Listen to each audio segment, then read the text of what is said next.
Friends, how are you. मैं आपके शीशम स्कूल कक्षा छठी की अध्यापिका। आज हम आरंभ हिंदी पाठमाला में पढ़ेंगे पाठ नंबर 7, आँखें खोल दी। इसमें एक गरीब परिवार की लड़की की कहानी है जिसको पढ़ने लिखने का बहुत शौक़ होता है, लेकिन उसके पिताजी उसे पढ़ने से मना करते हैं। तो हम इसमें इसकी कहानी पढ़ेंगे। कांता एक गरीब परिवार की लड़की थी। उस लड़की का नाम क्या था? कांता। उसे पढ़ने लिखने का बड़ा चाव था। अपनी उम्र की लड़कियों को जब वह स्कूल जाते हुए देखती तो पढ़ने जाने को उसका मन भी मचलने लगता। वह स्कूल के लिए जिद करती, किंतु उसकी माँ हर बार टाल जाती। तब वह मन मारकर चुपचाप रह जाती। दरअसल उसके पिताजी चाहते ही नहीं थे कि कांता पढ़ने जाए। एक बार उसने सहमते सहमते पिताजी के सामने स्कूल जाने की बात रखी भी थी। यह सुनकर उसके पिताजी आग बबूला हो उठे। कहने लगे, खबरदार, जो पढ़ने की बात की। तुम्हारी माँ पढ़ी है? हमारे खानदान में कोई महिला पढ़ी थी? मैं खुद भी तो अनपढ़ हूँ। पढ़ना लिखना अपना काम थोड़े ही है। तुम तो घर बार का काम सीख कर के तुम तो घर बार का काम सीखो और कल शादी करके दूसरे घर जाना है। लड़की की जात हो, पढ़ाई लिखाई शोभा नहीं देती। बेचारी कांता मन मसोकर रह गई। इसमें कांता की कहानी है, जैसे मैंने आपको बताया था, और वह गरीब परिवार से थी, लेकिन वो पढ़ने जाना चाहती थी, लेकिन उसके पिताजी उसे मना करते थे कि हमारे ख़ानदान में कोई भी पढ़ी लिखी नहीं है और मैं खुद भी अनपढ़ हूँ। तुम घर बार का काम सीखो ताकि तुम कल किसी दूसरे शादी करके दूसरे घर में जाओ तो वहाँ पे सारा काम कर सको। एक दिन कांता को उसके पिताजी ने घरेलू कामकाज के लिए सेठ मोतीलाल के यहाँ रखवा दिया।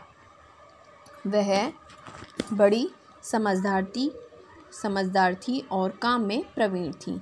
हर एक काम को वह बड़ी फुर्ती व प्रसन्नता से करती थी। थोड़े ही दिनों में उसने सबका मन जीत लिया। उसके पिताजी ने क्या किया, उसको किसी के घर काम पर लगा दिया। सेठ जी के यहाँ बच्चों को पढ़ाने के लिए एक अध्यापिका आती थी। कांता रोज उन्हें पढ़ाते देखा करती थी। उसकी रुचि देखकर अध्यापिका ने उसे वहाँ बैठने की अनुमति दे दी। कांता झटपट काम निपटाकर पढ़ाई के समय वहाँ आकर कमरे में बैठ जाती थी। वह अध्यापिका की बातें सुनकर ही कई बातें सीख गई। कभी कभी वह लिखने का भी अभ्यास करती थी। एक दिन सेठानी ने उसे किसी कागज पर वर्णमाला लिखते हुए देख लिया। वह बड़ी प्रभावित हुई। अध्यापिका तो खुश ही थी। दोनों ने कांता को पढ़ाने के लिए प्रेरित किया। इसमें क्या है कि जैसे वो घर में काम करती थी तो वहाँ पे एक अध्यापिका उनके बच्चों को पढ़ाने आती थी, तो कांता भी उनको देखती रहती थी अध्यापिका कैसे पढ़ा रही है। उसको पढ़ाते पढ़ाते उन्होंने अध्यापिका उसे कई बातें भी सीख ली और लिखने का भी प्रयास करती थी। तो जब एक दिन वो कागज़ पर लिख रही थी तो उसने सेठानी ने उसको देख लिया और वह बहुत खुश हुई।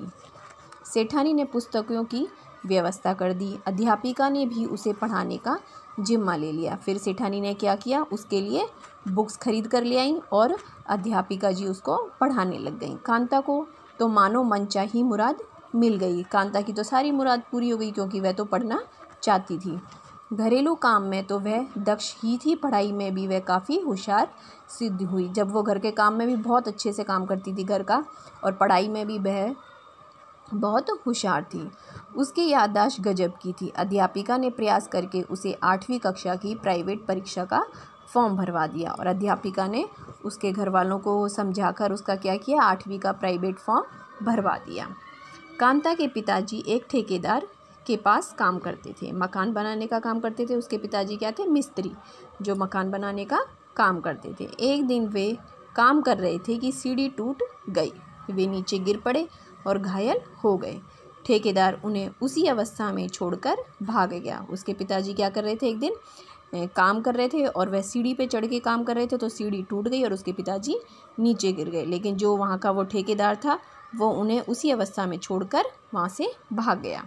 साथ ही मज़दूरों ने जैसे तैसे उन्हें अस्पताल पहुंचाया और घर पर खबर दी। समाचार पाकर कांता अपनी माँ व छोटे भाई को लेकर अस्पताल पहुँची और जो उनके साथ के काम करने वाले थे उन्होंने उनको अस्पताल पहुँचाया तो और अब उनके घर पर समाचार भिजवाया। कांता अपनी माँ और छोटे भाई के साथ अस्पताल में पहुँची अपने पिताजी के पास। आज हम इतना ही पढ़ेंगे, इसका नेक्स्ट पार्ट कल पढ़ेंगे। तो आप इसकी रीडिंग कीजिए अच्छे से और इसको अच्छे से समझिए। धन्यवाद।